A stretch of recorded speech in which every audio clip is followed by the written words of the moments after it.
it seems to me that this is a real opportunity to discuss an absolutely kind of critical issue when it comes to children in care, those children becoming adolescents and adulthoods, and some of the things that I think that we need to pay much more time to and discussion about. And I think that particularly that issue about self and the expressions of self seem to me to be a groundbreaking development when it comes to so many of the discussions that we've had in the past about identity and about the development of a child's identity when they come into care, given the changes in the circumstances and the environment that they may be cared for when they do come into care. So expressions of self, as I said, seem to me to be a really important concept, and we will be discussing that over the course of the afternoon, both through the presentations and through the breakout rooms as well. So just for me to go back to that issue, the term expressions of self, I think when it comes to fundamental issues of race and religion, which we are familiar with in the care sector, although maybe not so aware of when it comes to what we actually do about some of those things. But I would say that it couldn't be more significant, and particularly when it comes to those issues of race and religion. And probably we would add other issues along the way, such as gender, sexuality, and a whole host of issues which are fundamental to that sense of who we are and how we are seen by others. You know, basically that issue of identity. And I think for every human being, the expression of self, the way that we come to express who we think that we are, what we feel about ourselves, what we think about ourselves, is a lifelong journey that begins from the time of birth to the day that we die, with an overall need to feel valued and accepted for the person that we see ourselves and experience ourselves as actually being. So if we go to the early years, for the baby, crying is likely to be a significant expression of self. Anybody that has brought up a baby or even been with a baby for a couple of hours knows that if the baby starts to cry, then what it stirs up in us: what am I doing wrong? What should I do next? What does the baby actually want? Can I actually do any of that?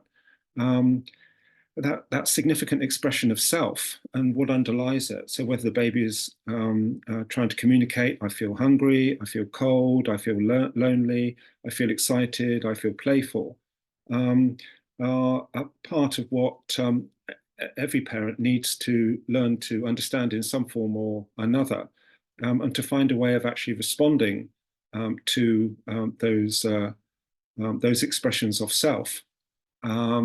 So that the baby comes to trust who we are, comes to know who we are, and actually feels that if there are particular needs that need to be addressed, that the primary carer looking after the child will actually respond to that. But it's also an issue for the older child, and this may often be put into words expressing what the child feels and needs. But it's often meaning is, I want to be close to you. I want to be picked up. I want to be cuddled. I want to know that you love me.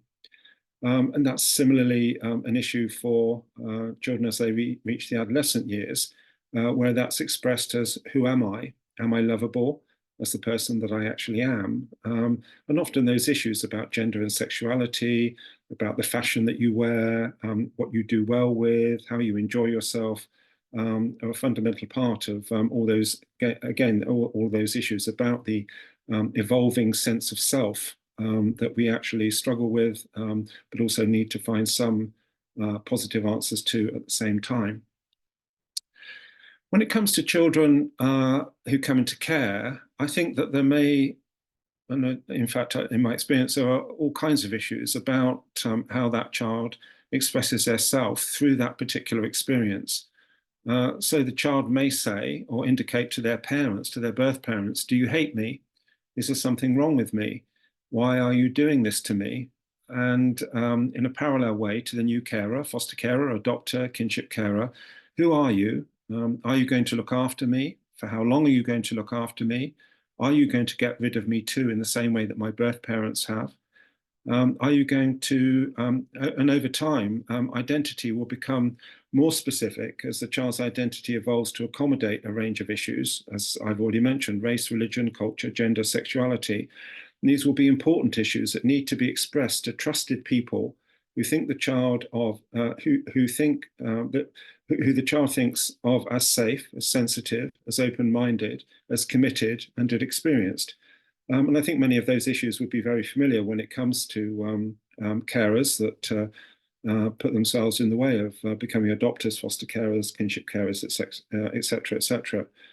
And these will be important issues that need to be expressed to trusted people who the child thinks of as safe, who the child experiences as sensitive, as being open-minded, as being committed and experienced. And this includes foster carers, family members who have the responsibility for the care of the child. A wider set of relationships may also be a part of this. So teachers at school or therapists who they may be referred to, or sports coaches, or members of a band that they've actually joined. Unfortunately, we have become aware that expressing oneself can result in a difficult set of experiences where we feel that nobody is listening to us, that they react with an angry or rejecting response. It reinforces the sense that nobody cares. And some time ago, we were holding a meeting of Quorum BAF's Black and Minority Ethnic Advisory Committee, where Sariya had become a member of that committee. And at that particular meeting, she raised the questions that I've just set out about the importance of exploring those questions and the child's experience, how the child comes to express themselves in more detail to find workable and individual solutions. And that was the beginning of what we are here today to hear about and indeed to discuss and reflect on. The project has been exceptional in its approach to engaging young people with lived experience, exploring the detail of those experiences and proposing the priority of addressing those issues in the opportunities we provide those children with, the support that is needed, and that we learn to listen. So we have an afternoon to listen, explore, and respond. It is wonderful that we have such a diverse group of people, yourselves, and also those that are going to present to participate in this. And I think that expressions of self need to be acknowledged as one of the primary issues for the human species in a thoughtful, positive, and responsive way. And just finally, I think it's important to acknowledge that the role of the Nuffield Foundation, who funded this project, has been hugely significant. It's enabled this project to continue and to continue into its final stages. And I think there's so much that the sector is going to learn by reflecting on, thinking about, discussing, and finally delivering positive and thoughtful responses when children come to express their sense of self, as I've just talked about.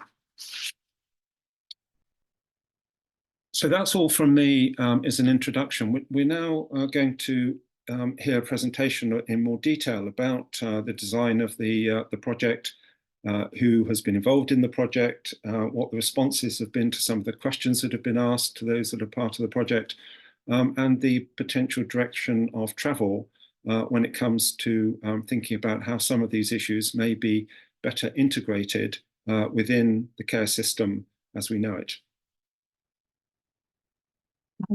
Thank you. Thank you very much, John, for that introduction. Thank you, Liam, James, and Jane for organizing all of this for us. And thank you, everybody who is online. I mean, me and Kusha are humbled that, you've taken out 2.5 hours from your busy schedule to sort of listen to the two of us. So thank you very much.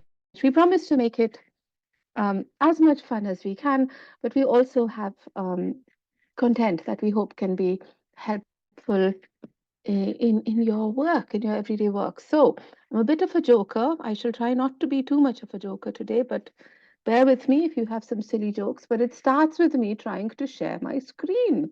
Now let me see. I did do it once. Hopefully I can do it again. I can do it. I'm just kidding. There you go.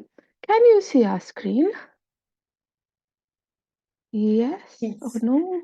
Yes, it's doing. Perfect. that worked. And now it's sharing, it's doing the screen share mode. So thank you very much. My name is Sariya Cheruvallil-Contractor. For my sins, I'm a professor at Coventry University, and I'm joined today by Dr. Kusha Anand, who is, we've worked together closely on this research.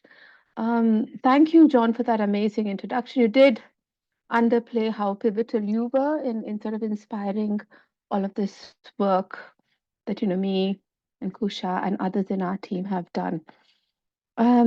This work was started. Now I work on it. Alison Halford and Mfatso Botiferi can't be here. Alison is working on AI, and Mfatso has gone off to become the president of Malawi. That is a true story, and I'll come back to it at some point during today's presentation. That's not a joke, but anyway, I've noticed that some of you have started introducing yourselves using the chat function. So please, can you tell us your name, your role, your organization, and something that made you smile. You don't have to put me. I'll live with that. But who are we and how did we come to be here? So I applied to adopt my little boy over 10 years ago now. And 9 years ago, he came to live with us. And when he came to live with us, I realized that there was so much that is written about children in care, but so little about ethnic, religious, minoritized identity. Um, and that's really what brought me to this area. I approached Quorum BAF because they are the leading organization doing work in this area, and they said, come on, join our BME PAC group. And really one thing led to another. It's been amazing how much work we've been able to do. By training, I'm a sociologist of religion and a feminist scholar. So I actually know very little about adoption, fostering children in care, other than what I've learned through personal experience and through now doing the research. But that's me. Kusha. Thank you, Sariya, and thank you, John.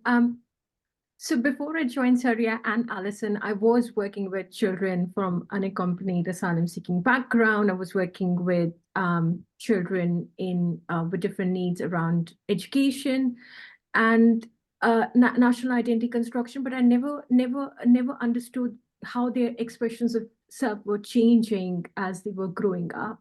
And when I joined this team, I got more in detail about how identity changes, because it was so static when we were working with them. In terms of my background, I'm a political sociologist of education. I have written a few books around the construction of national identity construction in educational spaces and the nexus of neoliberalism, nationalism, and education. I have worked on several interdisciplinary projects with ethnic minoritized groups in the UK. Around the impact of COVID. That's a very recent project. Now I'm working with Sariya and Alison on several other projects. We are currently working with children on developing safe spaces. We will be talking more about it in the following slides. Lastly, I think my understanding of expression of self also changed when I gave birth to my son, and his expressions of self is continuously changing. And when John introduced this concept at the launch, I've been thinking and reflecting how his expression of self and how his expressions of identity has educated me to work on this project as well. Sorry, Kusha. And the reason why we talk about our own identities, I'm a visibly Muslim woman. I'm an adoptive mom of two now. I have a daughter too, and she likes to play. And this is in reference to something somebody said in the chat about cucumburgers. My daughter likes to play Domity Dash on her little tab. We were wondering what that was, and it's Geometry Dash. But the reason we like to talk about positionality and our identities is that we arrive, all three of us. Alison is in the middle of the screen, and she's not here with us today.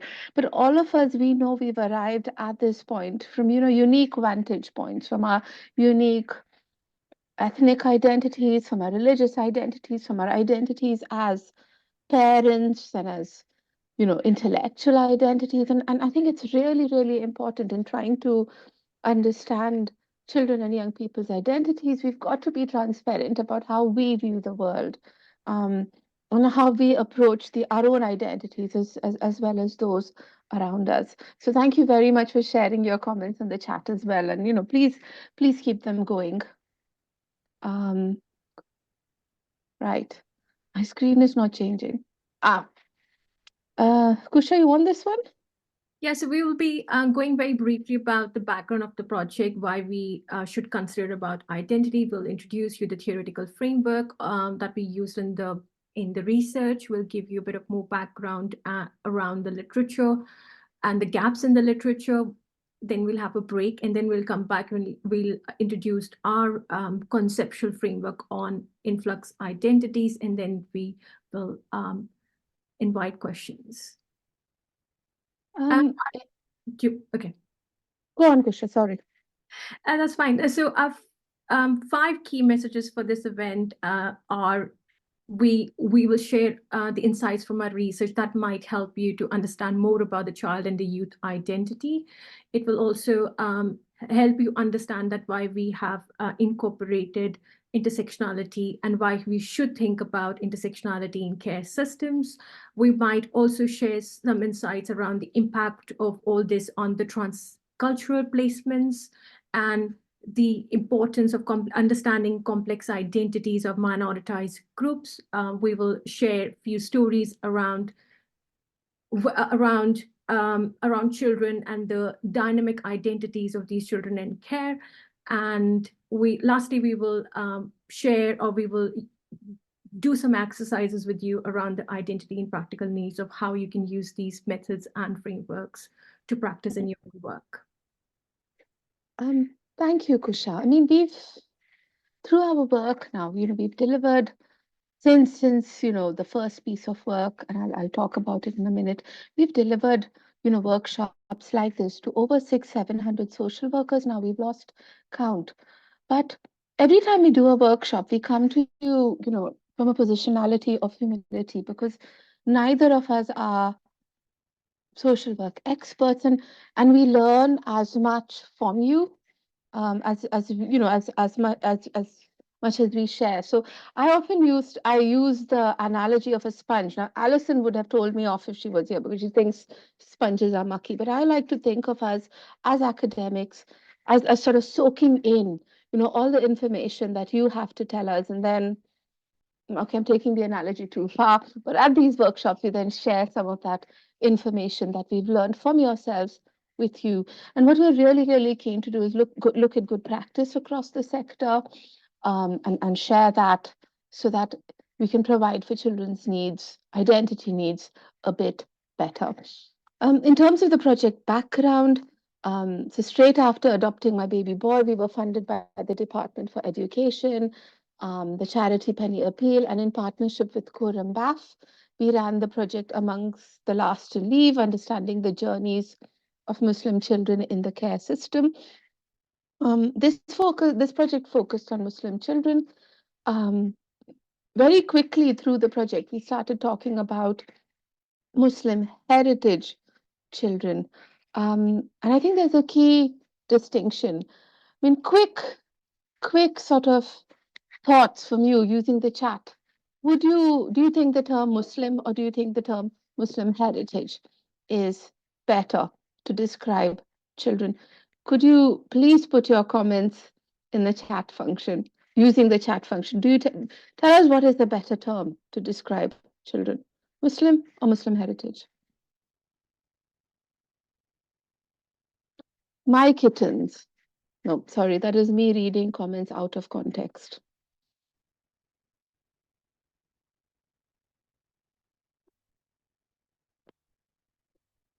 Oh, nobody's even typing, Kusha. It's coming through. Muslim heritage, Muslim heritage.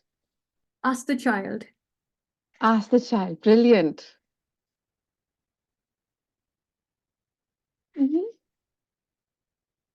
Muslim heritage. Anybody disagrees with Muslim heritage?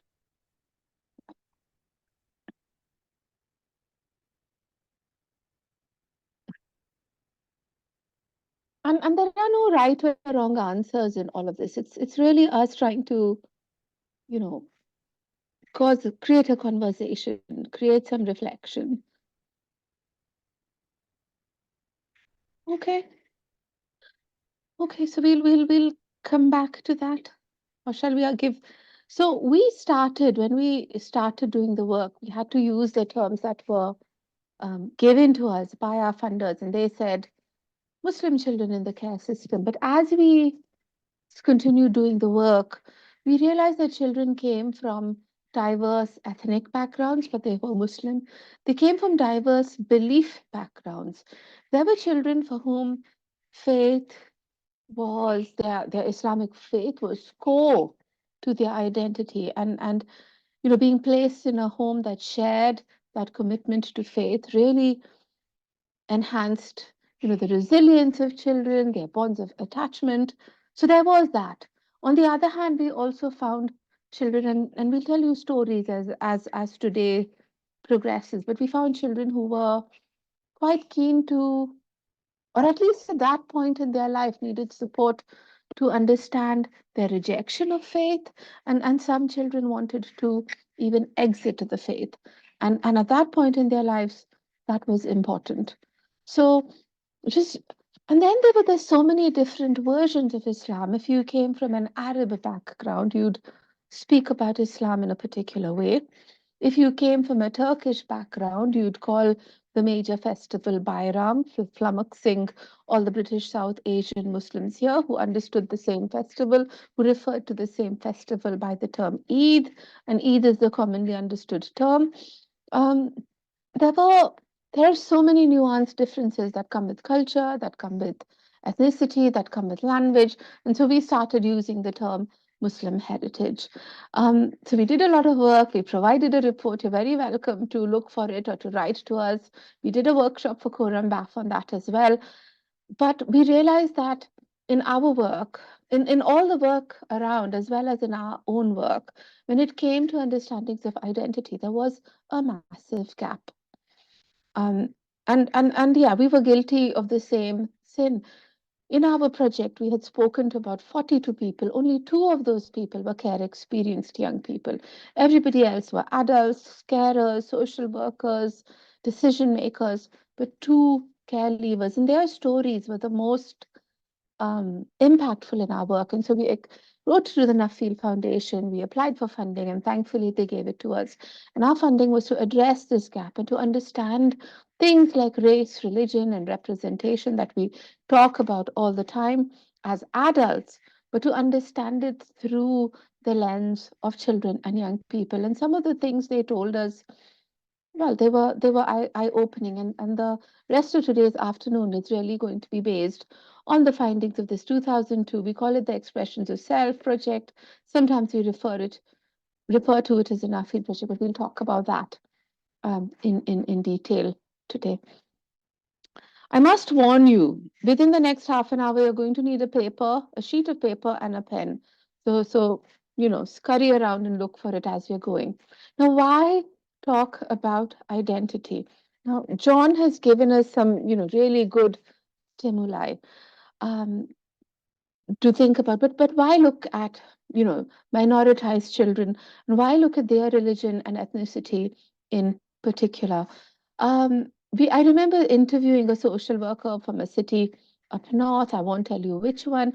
She said when she first became a social worker 20 years ago, in her city in particular, when a black child came into care, it was a bit of an event because it happened so rarely. Nobody ever, and when we say black, we include, black, South Asian, minoritized groups.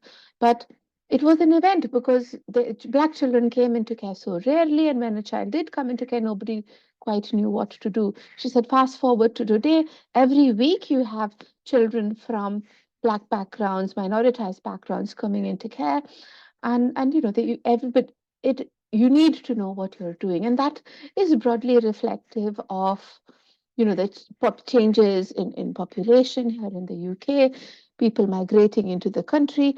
It is also I think it is also a reflection of us being, more engaged in minoritized communities. There is a sense, there is some research that suggests that I think minority communities, social workers don't engage with them straight away. It takes, there is fear of political correctness. Am I asking the right questions? Those kind of things that sometimes hinder social work engagement with minoritized families, even when they're in need of support. But hopefully we can reflect on all of that. There are challenges and in placements, does a child need a same ethnicity match? Or is a transcultural match what is needed? And this goes with both adoption and fostering. And in terms of what the data tells us, the data does tell us that the number of minoritized children in care is going up year by year, but there is also stuff that the data doesn't tell us. The data does not tell us about the religious identity of these children. The data does not, there are a number of local authorities that have not, for example, placed a Muslim child in adoption. So there are things that the data tells us. There are things that the data doesn't tell us. Across all of this, we wanted to hear the children's voice. Kusha, do you want to jump in?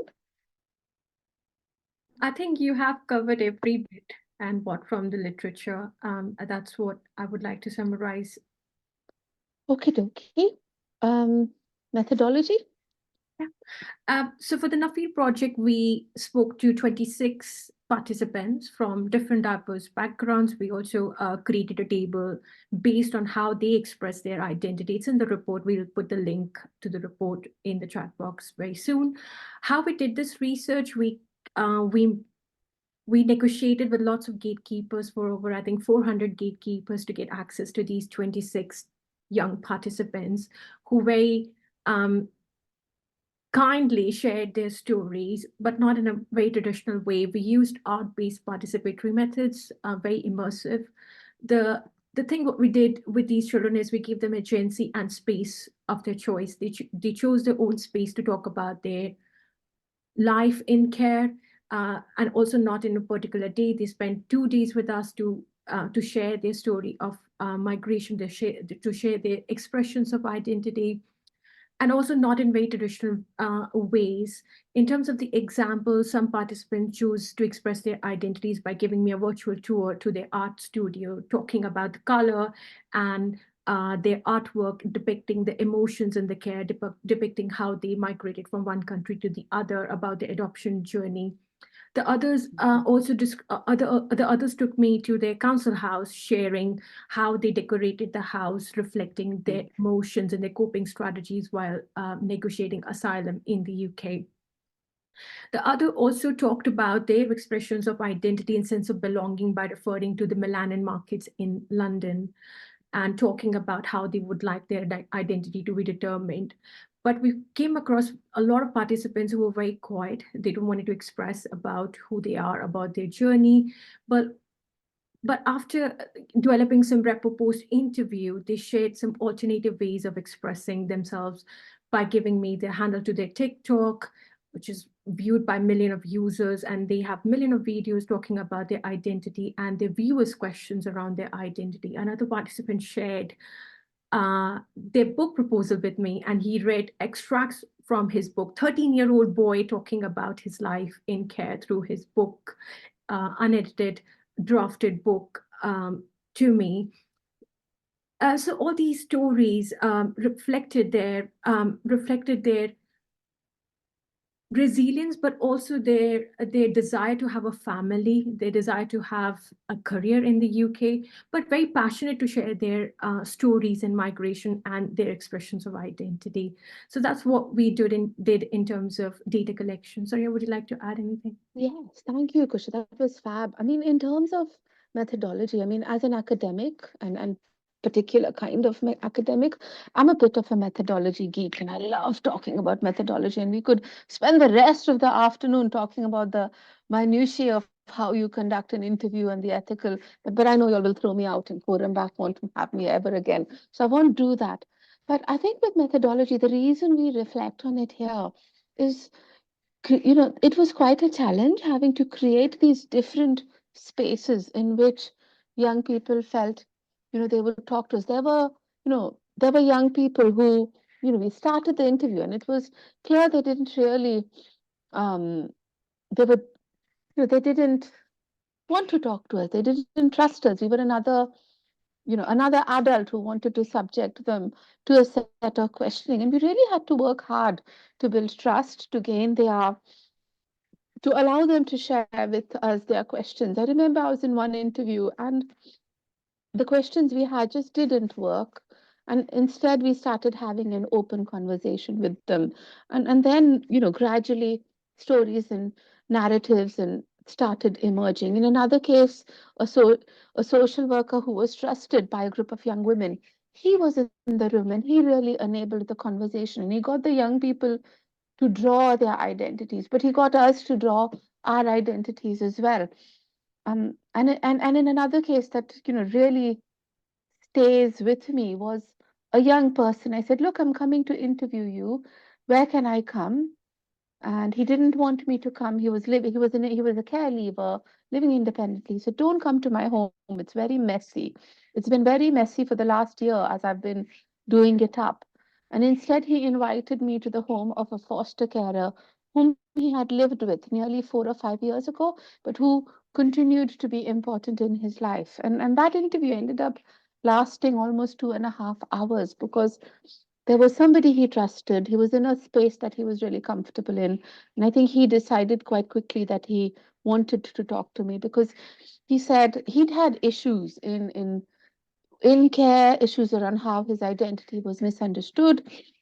But he didn't want that for other young people. And so all the 26 young people who in the end participated in our work, they did so because they said, it was almost activism, political activism, that they wanted their voices to be heard so that the care system could be improved.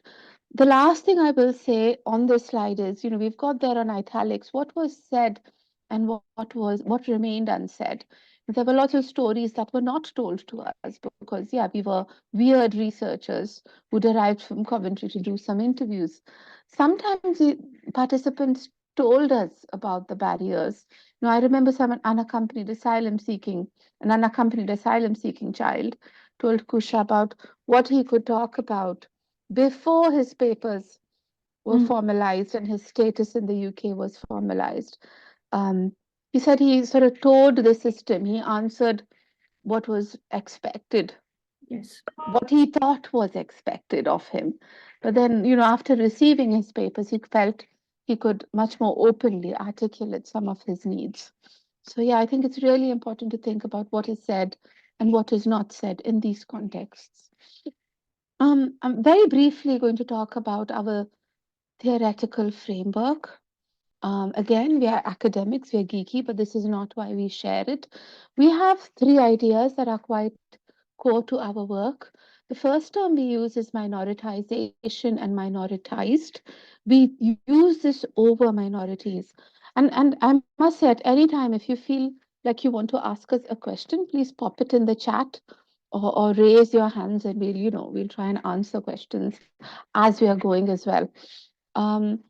So minoritization is quite a useful word to look at. It's quite a useful term because it's a verb. It's not a noun.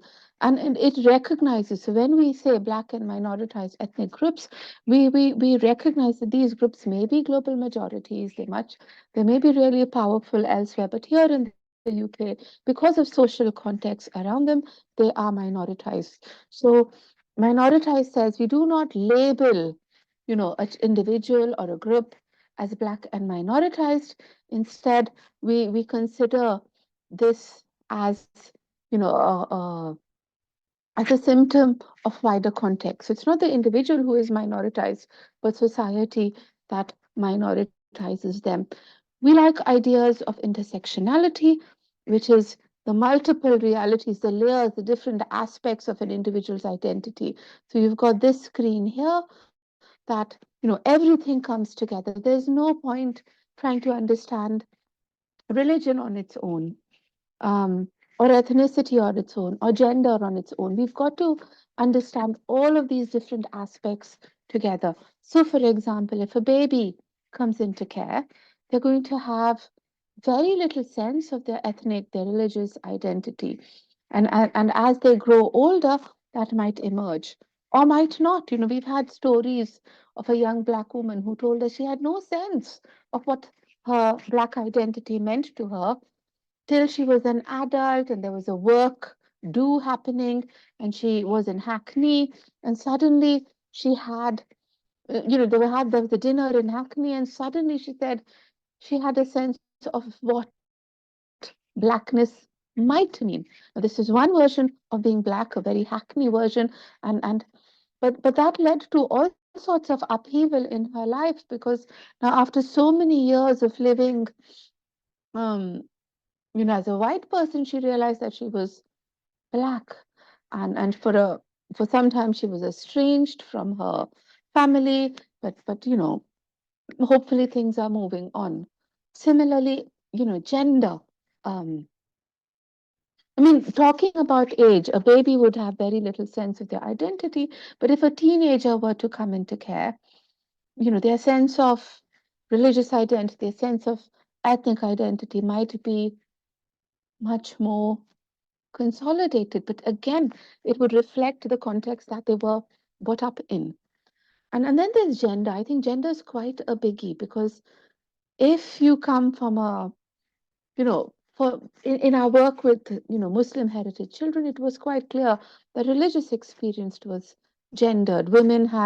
Young women had completely different experiences of the mosque, of religious institutions as compared to men. And similarly, ethnicity. So rather than look at, any one of these or pick up any one of these, we tried to bring them all together and look at people's, when we spoke to a young person, they were more than just, their ethnicity, their religion, they were all of this. But then as we spoke to them and as we'll tell you, as we shall describe to you later on in this presentation, they were more than, even these sort of quote unquote expected identity categories. Young people could be quite radical. The other thing that was really important in our work was understandings of lived religion, and that's that blue circle on your screen. Come on.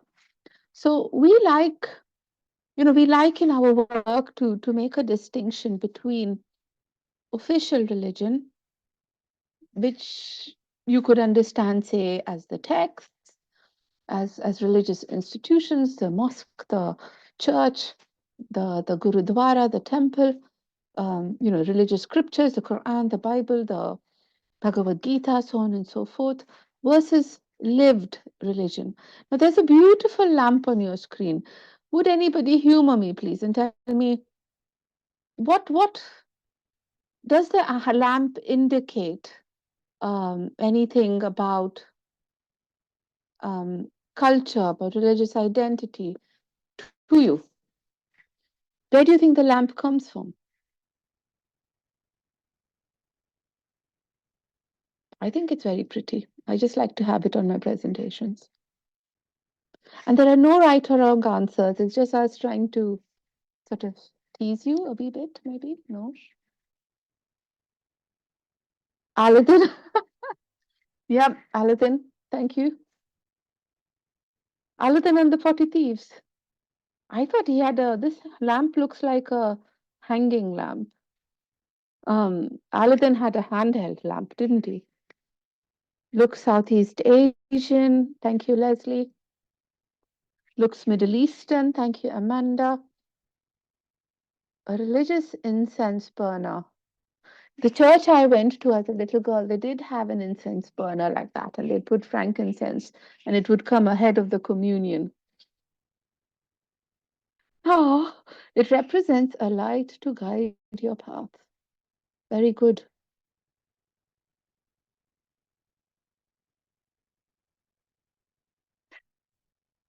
Go on, a few more, and then we'll carry on.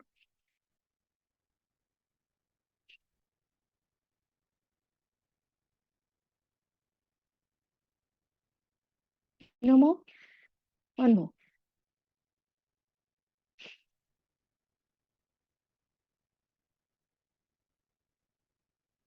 Okay.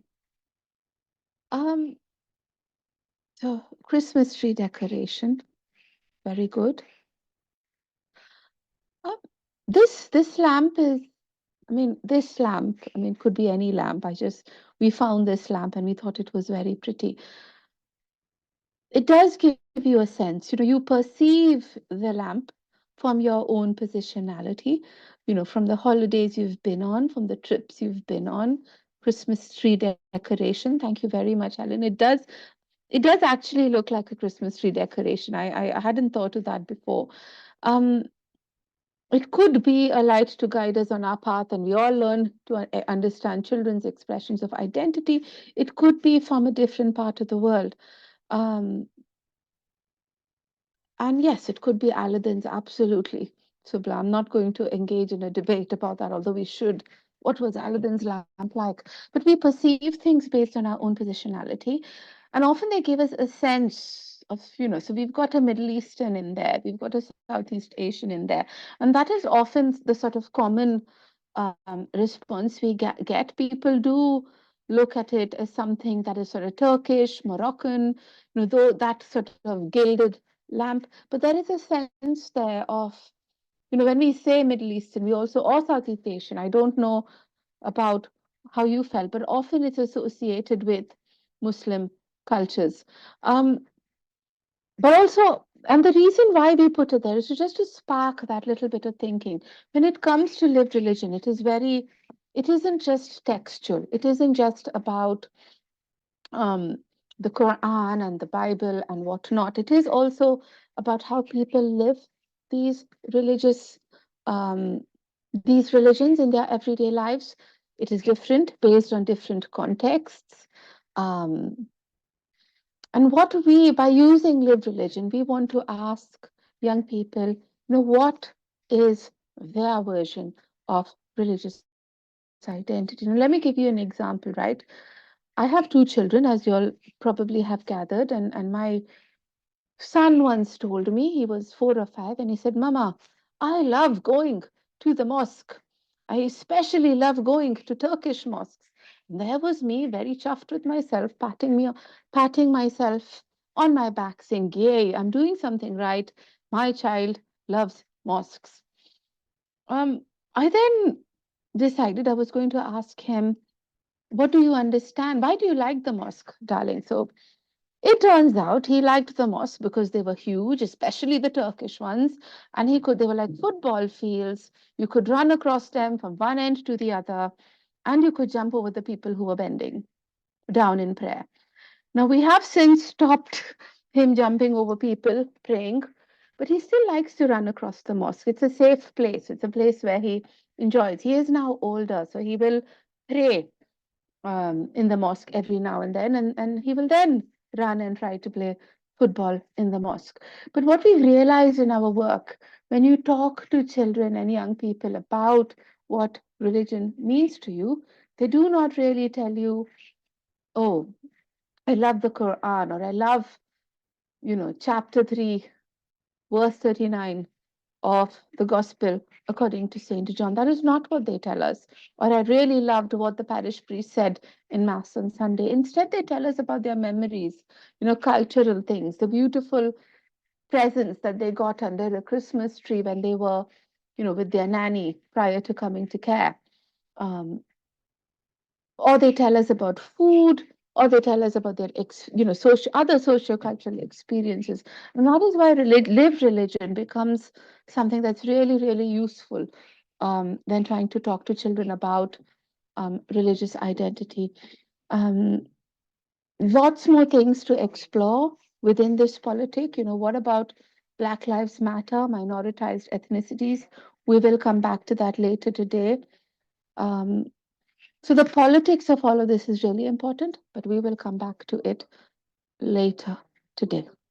Now, where do we go next with this presentation, if it will let me change? So this is the exercise. This is the bit where you need a sheet of paper and you need a pen. Do you all have sheets of papers and pens in front of you? It can be any sheet of paper, any size.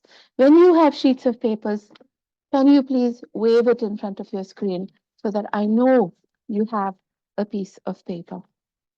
Okay, Sumbla has one. Let me see. Kusha, can you see the screen? Can you see whether everybody has papers? I can only see 4 people. I'm going to wave my sheet of paper. Yeah. Yes, Sumbla has one. Samantha has one.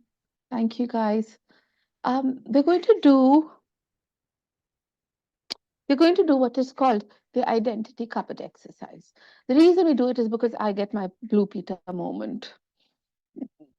Nobody's smiling. Okay, the reason we do it is we will come back to it. We will reflect collectively on why we're doing the identity cupboard exercise after we create our identity cupboards. Now, I'm going to say, do it quickly, right? Don't think too much about what you write or put into your identity cupboard.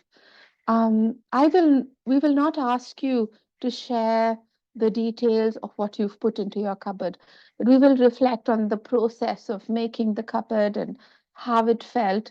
And then finally, me and Kusha will tell you why we think making the identity cupboard is a good idea. But no right answers, do it quickly. I will be giving you time. So when everybody is absolutely ready, I'll give you 1 minute to make sure you all have pens and papers, and then we will go. 1 minute, I think that's too much. Okay, let me see. If you've got sheets of paper, please wave them on your screen now, because I can see more of you. Right, James has one. Who else has a paper? Anne has one. Well done, Anne. I found a way to see you all. Rosie has one. Perfect. Right, so I think Steve doesn't have a piece of paper in front of him. Steve, I caught you. Oh, no, he does. You have to rip it out of your book. You have to rip it. So it has to literally be a sheet of paper. Right, I am not going to put any more people on the corner. I shall behave myself. Right, take your sheet of paper, please. Nice sheet. There you go. And fold it in half along the sort of horizontal axis. Right, so there you go. You fold your paper in half. Has everybody done that? So you've got a sheet of paper. Yes, that opens. So see, you've got a sheet of paper that opens. Well done. Now take this one edge of your paper and fold it so that it reaches the middle crease. There you go. And then you repeat that on the other side.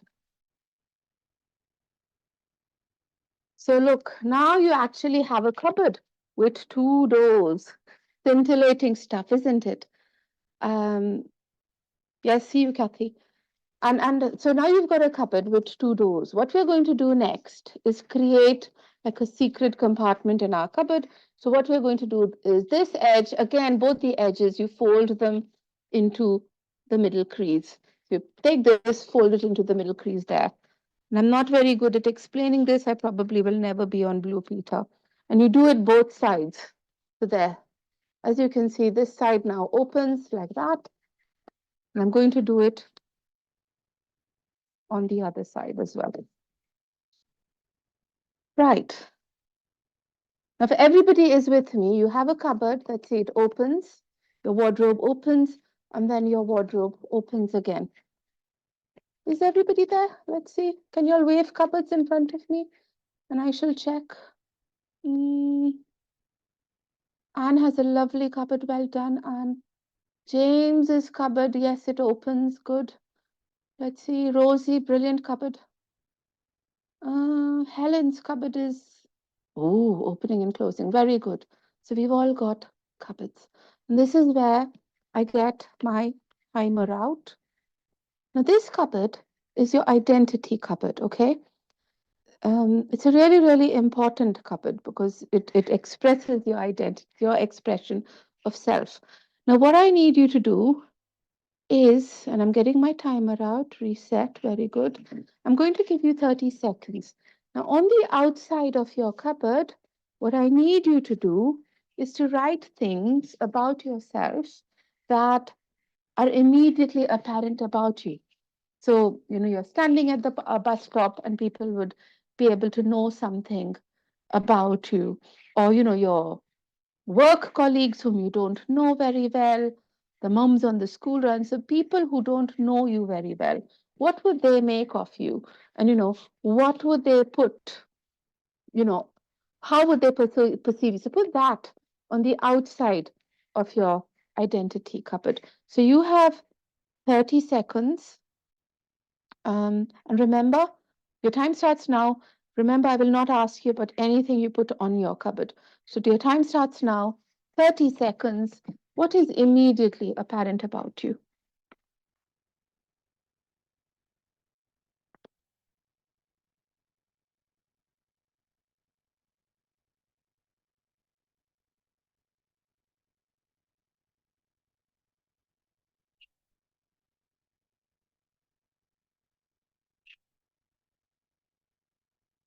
Five, four, three, two, one, and stop.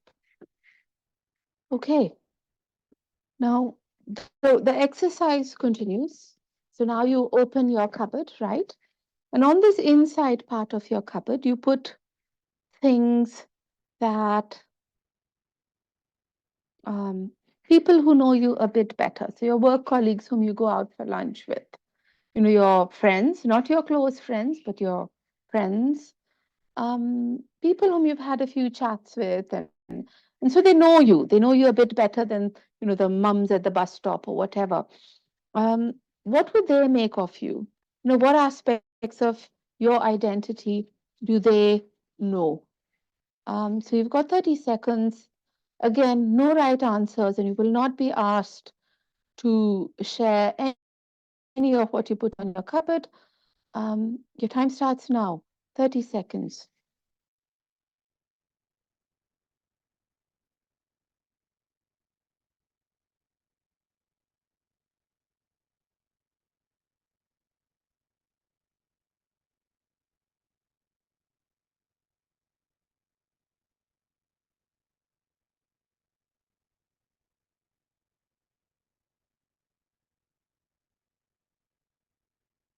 Five, four, three, two, one, and stop. Okay.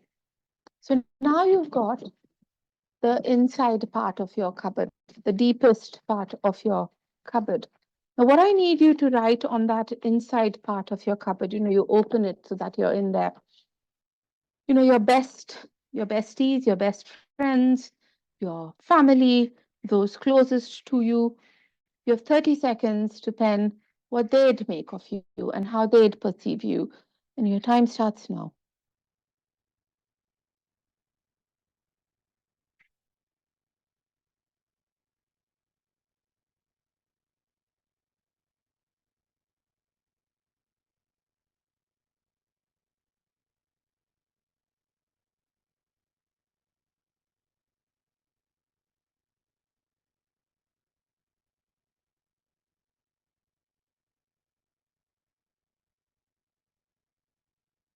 Five, four, three, two, one, and stop. Okay. You can close your identity cupboards and keep them to the side. Make sure if you're in a shared office or something, make sure other people can't see it for now. How did it feel doing that exercise? Raise your hands or put it in the chat. And then feel free to, talk about it. We'll look at if yeah. No right or wrong answers. It's a moment for reflection. Do we have any raised hands? No. Come on. Okay, so Michelle says it was hard thinking about each stage. Thank you, Michelle. Do you want to unmute and say something? Harder to put things in the deepest box. You're right, Sumbla. And Augusta says lots and lots of contrasts. Be a bit hard. Okay, lots of comments coming in. So Amanda says, yes, you're absolutely right, Amanda. Lots of meetings before people really understand who you are. Amy says, how different people. And I think these comments are really worth looking at. So, do read them with me, or I'll read them to you. So Amy says, interesting to consider how I may appear to different people, depending on how well they know me. And Debbie says, not hard, but needed thinking. Is anybody I want to unmute?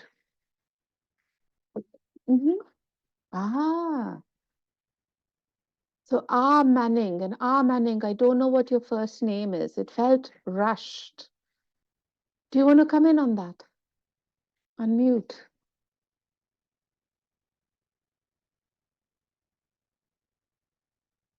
Anjali said, had to think about the main parts about myself are evident and to whom. Yes.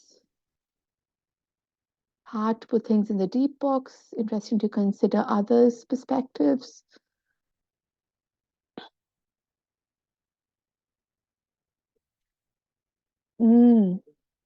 Hard to tease out the layers. Gosh, it's heavy stuff here. Kusha, I think we need to go home. The stuff's getting really heavy. It's very interesting, very nuanced, very deep. Thank you for sharing. Yes, absolutely. Thank you for sharing. So Gloria says, it's hard to think about. There's so many aspects of me and how I appear to my family. In contrast, I think you mean to people who don't know me. Very good. And Samantha says, hard to think about how people judge you depending on what they know of your history. Uh-oh, Andrea had an identity crisis. Andrea, where are you? Are you okay? Anybody else wants to come in? I think it's worth, thinking about who you are. We interviewed a feisty young woman who came here as who didn't come here as an unaccompanied asylum seeker, but she came here, she Christian African background, I won't say where, and then her parents discovered that she had a female partner, and so she had to become an unaccompanied asylum seeker after she arrived here. And she says she met us. And do you remember, Kusha, where in Africa was she from? Did she tell us, or did she just say Africa? I think Kenya. Yeah, Kenya. Thank you, Kusha. And she says she came from Kenya and everybody was black. And then she came here and she said, Sariya and Kusha asked me, what is your ethnicity? And she said suddenly she had to think about what blackness meant. So yeah. Who am I? Adefunke, you want to share? Could you share, please? I'm sorry if I've got you pronounced your name completely wrong. Please share. Identity presented in different environments can be quite different. Yeah, absolutely. Again, I'm thinking about a young person from a black background who told us, and these were her phrases, that she code switched she spoke differently when she was at work. She tried to be more professional, and then with her friends, she spoke completely differently. And then at home with her grandma, it was all English, but the accent, the tone, the style of language, the dialect was all extremely different based on whom she was with. And she said code switching. And I think you're right. Again, another young woman, she told us, black woman, every time she asked for something, she said she was quite feisty. She is quite feisty, and would ask for her care needs to be met. And she said inevitably she was called an angry young black woman. But then it was weird. This was a focus group discussion, and all the other black children in the group said, "Oh yeah, actually we've been described as angry young black people because we've asked for something." At the same time, this black woman told us the placement she was most comfortable in, it was a short-term placement. It was with a single white woman who had never looked after a black child before.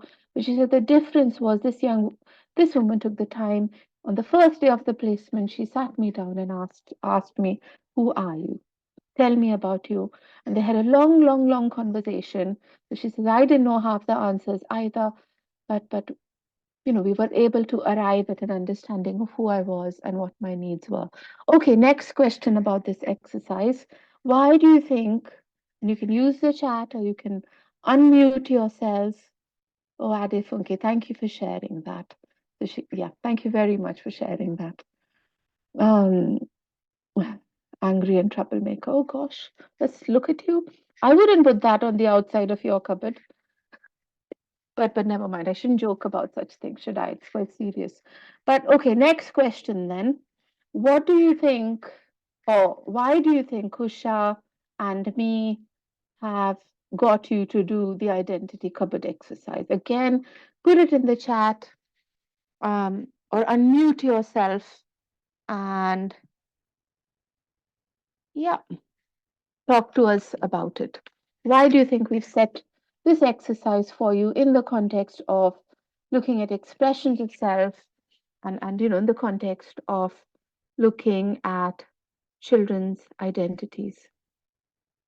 I once cried when I did my cupboard because I was being all brave and cool, and I was doing my cupboard the day after my father died. So I wept in the middle of a workshop because and the idea of doing this cupboard with you is not to say, what do you have on the outside of your cupboard and, what do you have in the deepest layers of your cupboard. My nan had a big, I grew up in India and she had a big steel metal cupboard, right? Huge one, really heavy. Take a football team to move it. And it had layers and layers and layers. And she had a little safe, in a little safe. That nobody knew about, where she'd keep bits of jewelry and where she'd hide chocolates from us. I mean, what would you put in that layer of the cupboard? And you're right, Amanda. If you had told me to share, you would not have. And that's true. It's not really possible to share what we put on these cupboards. And I don't even think the first time I did it properly. I think halfway through doing the sort of timed bit, I decided, actually, it's probably unethical anyway to ask people about what's on their cupboard. But instead, we reflect on it. And these politics of identity, what do we choose to put at the front of our identity? What do we choose to hide?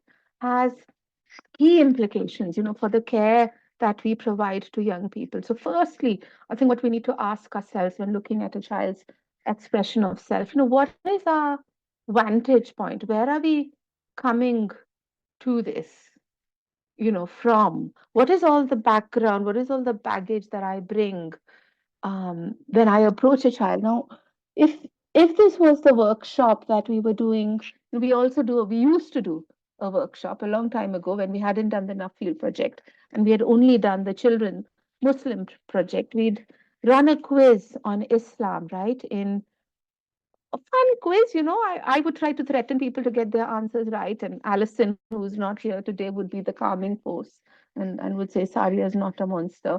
But we'd run this little quiz, a bit of fun and games. And we'd ask, so there were all sorts of questions. And there was a question in that about, how many Muslims do you think there are in the UK?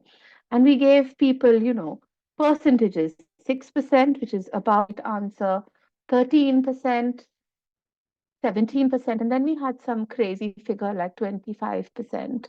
And the number of times people chose the 25%, especially if they were living in an urban area, places like Manchester, Birmingham, Central London, Eastern London, they'd always choose the 25% when it came to how much proportion of the population do you think Muslims are in Britain?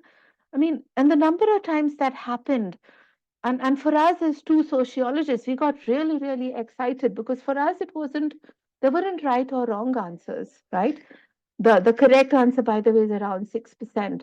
There aren't right or wrong answers, but it's the dynamics that lead to these answers. And the fact that people, especially if they lived in an urban area, were choosing 25% is reflective of how visible, Muslim ethnicity is in city centers, in the news, in policy, so on and so forth.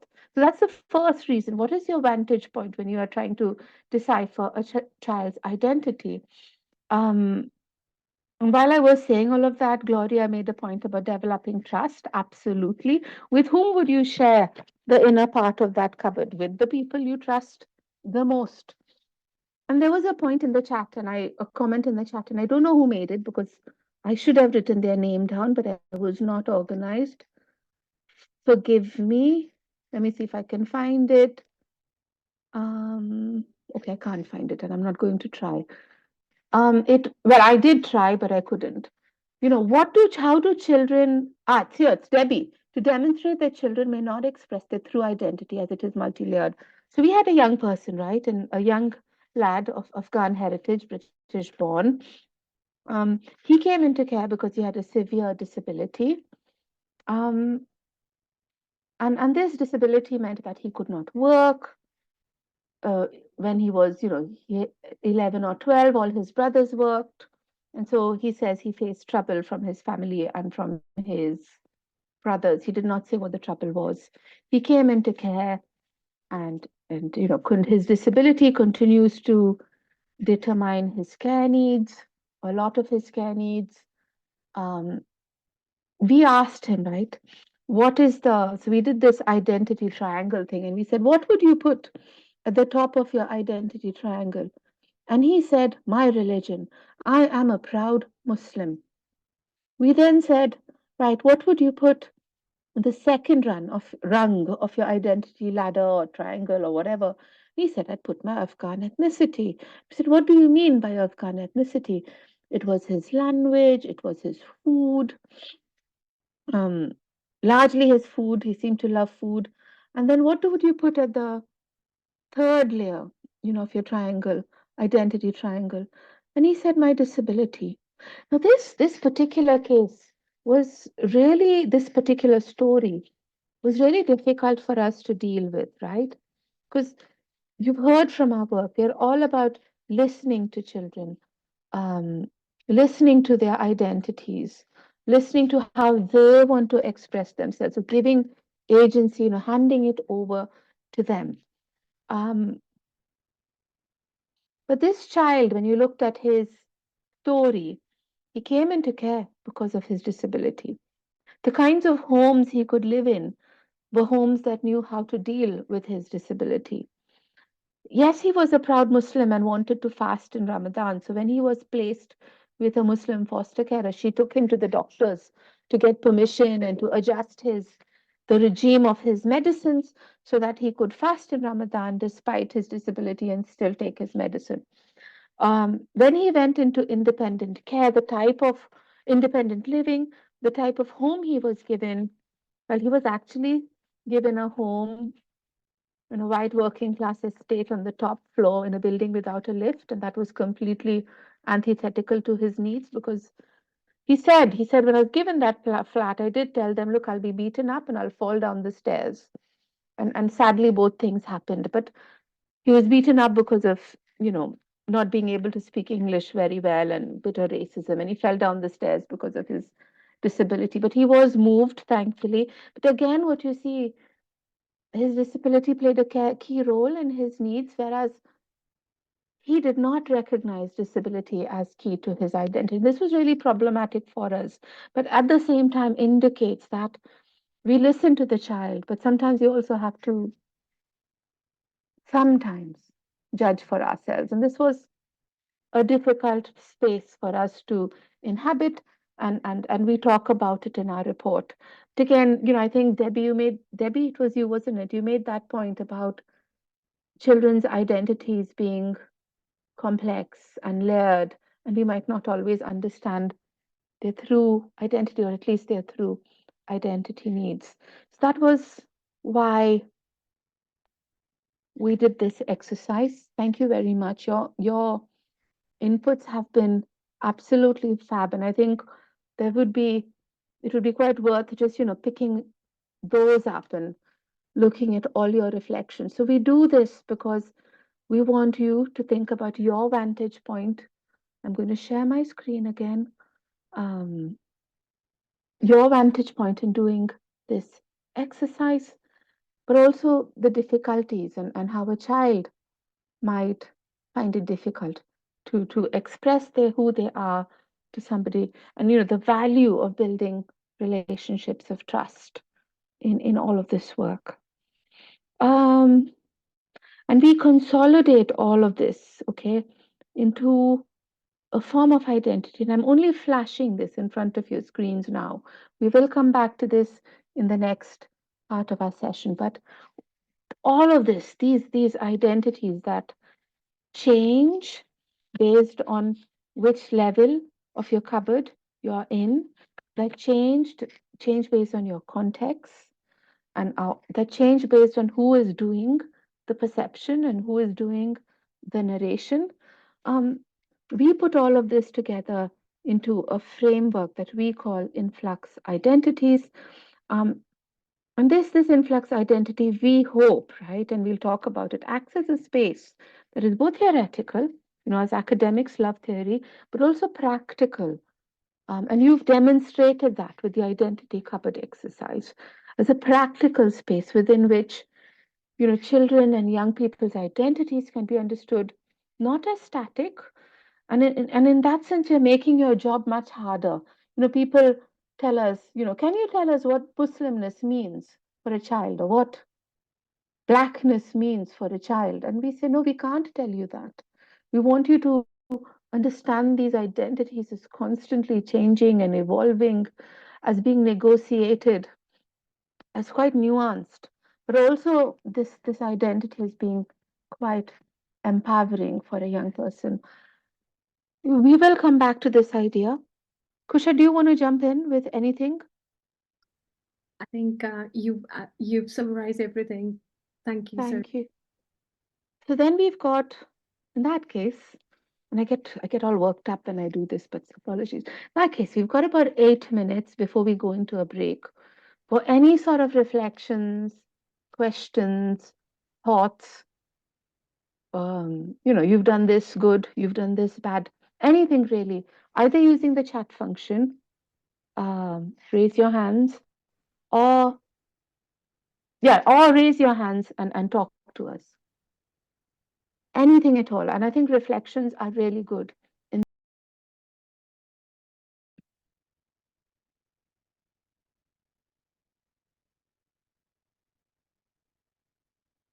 So, shall we start?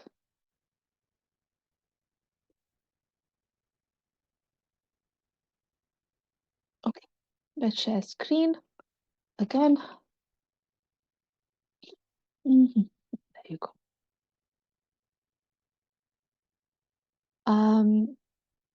Okay, so I think you can see the screen now. Sorry, what am I doing there?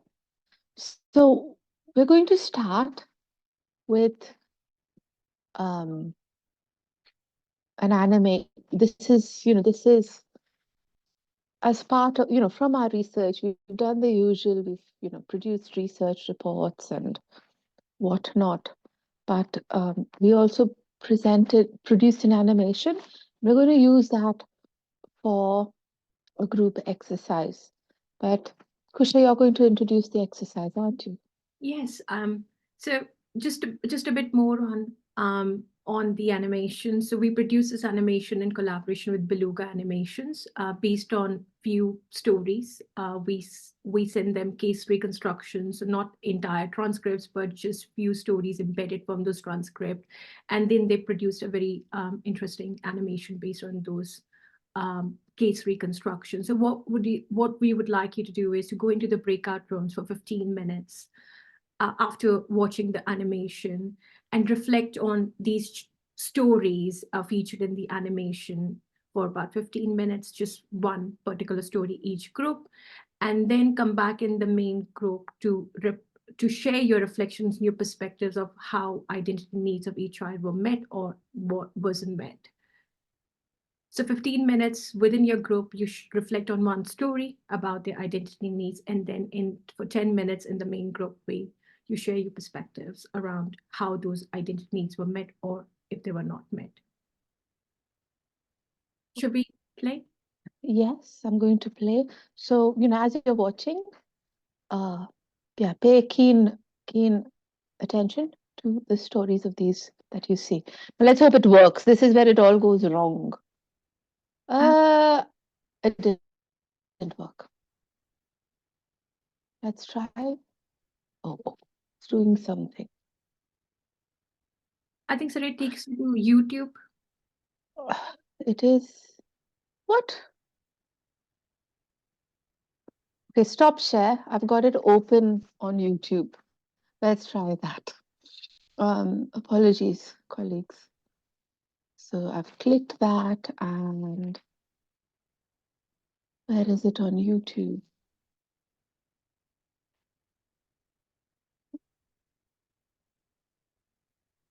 Give me 1 second. Okay, close that. Right, now it should share.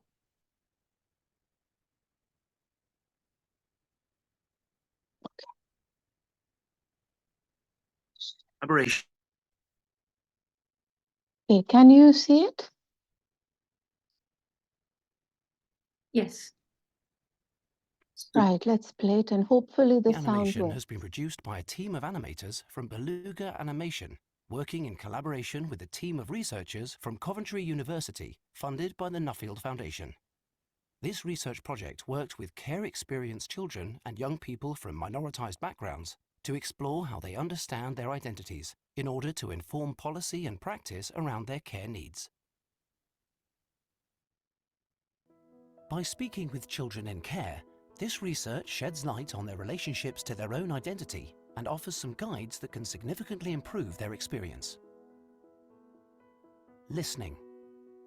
Each child has a unique sense of their own identity and everyday cultural and religious norms. This sense of who they are is largely determined by their socio-cultural contexts prior to coming into care, but is also still forming whilst in care. By listening to each child's unique conception of what identity means to them, we can create an environment that fulfills their unique needs and allows them to thrive. Transcultural placements. Identities are complex, so it is important to consider the identity needs of each child when finding them a carer. If a child's ethnicity or religion do not match with their carers, these characteristics can still be catered for by listening to the child, so they can learn things about their culture, bodies, cuisine, skin, and history. And commonality and shared interests can still be found. Life story work. It's important for social workers and carers to include any nuances of each child's identity in their life storybooks, so that this is available to them later in life should they want to reflect upon it. My name is Reema. I was adopted at the age of 4. Both me and my adoptive parents are of Indian ethnicity and followers of the Hindu faith. Yet there are important differences in our identities. My biological family were lower caste and my skin tone is much darker than my higher caste adoptive families. I do have a deep sense of loyalty and love for my adoptive parents and the privileges of my higher caste life. However, I can't help but feel that my lower caste roots truly define me even more than my gender or religion.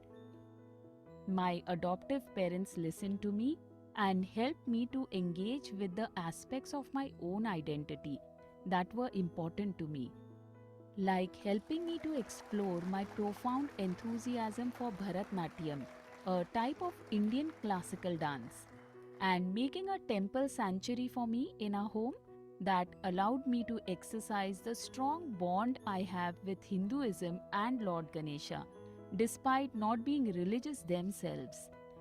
This has helped me to create a strong connection between my home in the UK and previous home in India.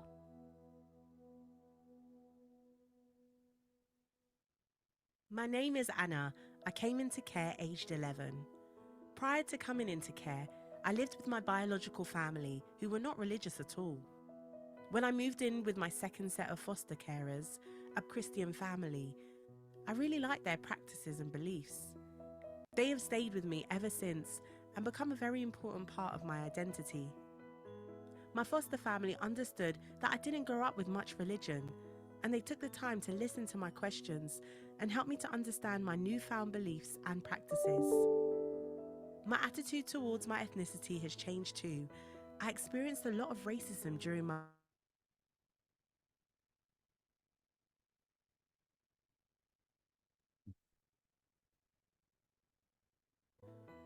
When I challenged this, I was labelled as an angry black girl. But my latest foster family listened and understood me. They supported me to take care of my skin and hair, and even helped me to join a local art class that has helped me to express my feelings towards my ethnicity. Through my art, my relationship to my ethnicity has changed. I no longer feel like the angry black girl I was always told I was. I am now a proud, strong black queen. Positive identity development can build children and young people's resilience as they journey through care. So, by listening to children in care and trying to understand their unique identity needs, placing them with families who can contribute positively towards their identity, and by recording their journeys to help them understand their own development down the line, we can significantly enhance the experience of children in care and help them to thrive.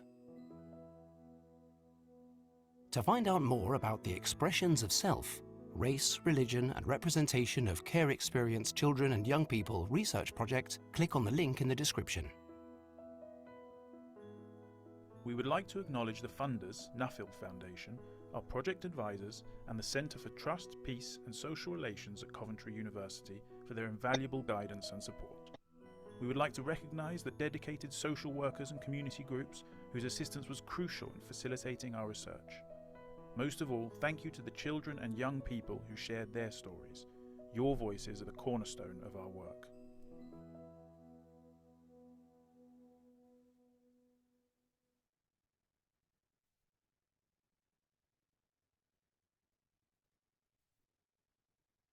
Hi, can we put you in breakout rooms now? I'm not too sure about the times, DM and James. Are we okay with the time? So if everybody goes into a breakout room for about 50, for let's say 12 minutes, think about those stories, and come back with one point that you think is key to those children's needs.